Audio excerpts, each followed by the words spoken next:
ಆತ್ಮೀಯರೇ, ನಾವು ಸರ್ಕಾರಿ ಪ್ರಥಮ ದರ್ಜೆ ಕಾಲೇಜು ರಾಮನಗರದ ರಾಷ್ಟ್ರೀಯ ಸೇವಾ ಯೋಜನೆಯ ಘಟಕದಿಂದ ಅಂಜನಾಪುರ ಗ್ರಾಮದಲ್ಲಿ 7 ದಿನಗಳ ವಾರ್ಷಿಕ ವಿಶೇಷ ಶಿಬಿರವನ್ನು ಏರ್ಪಡಿಸಿದ್ದೇವೆ.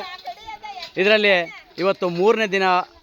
ನಿನ್ನೆ ಊರಿನ ಮಧ್ಯದಲ್ಲಿರುವಂಥ ಪ್ರಮುಖ ದೇವಸ್ಥಾನದ ಸ್ವಚ್ಛತೆ, ಅದರ ಆವರಣ ಹಾಗೂ ಅದರ ಮುಖ್ಯ ರಸ್ತೆ, ಊರಿನ ಪ್ರಮುಖ ರಸ್ತೆಗಳನ್ನು ನಾವು ಸ್ವಚ್ಛತೆ ಮಾಡಿದೋ.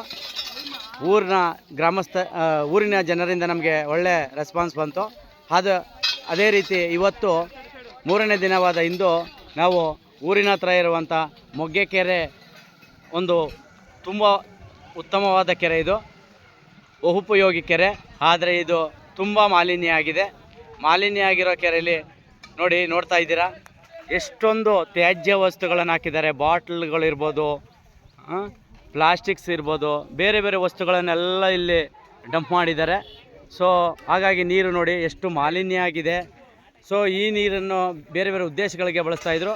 ಹಾಗಾಗಿ ಊರಿನ ಗ್ರಾಮಸ್ಥರ ಜೊತೆ ಸೇರಿಕೊಂಡು ನಮ್ಮ ವಿದ್ಯಾರ್ಥಿಗಳು ಸುಮಾರು 80 ರಾಷ್ಟ್ರೀಯ ಸೇವಾ ವಿದ್ಯಾರ್ಥಿಗಳು ಈ ಕೆರೆಯನ್ನು ಸ್ವಚ್ಛಗೊಳಿಸ್ತಾ ಇದ್ದೀವಿ. ಎಷ್ಟು ವೇಸ್ಟ್ ತುಂಬಿದ್ದಾರೆ ಅಂದರೆ, ಬೇರೆ ಬೇರೆ ತ್ಯಾಜ್ಯ ವಸ್ತುಗಳನ್ನು ತುಂಬಿ ಕೆರೆನ ಮಾಲಿನ್ಯ ಮಾಡಿದ್ದಾರೆ.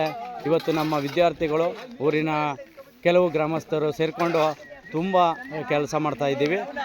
ಸೊ ಆದ್ದರಿಂದ ಈ ಒಂದು ಕಾರ್ಯಕ್ಕೆ ಒಳ್ಳೆಯದಾಗಲಿ ಅಂತ ಎಲ್ಲರೂ ಪ್ರೋತ್ಸಾಹಿಸಬೇಕಾಗಿ ಕೇಳ್ತಾ ಇದ್ದೀನಿ.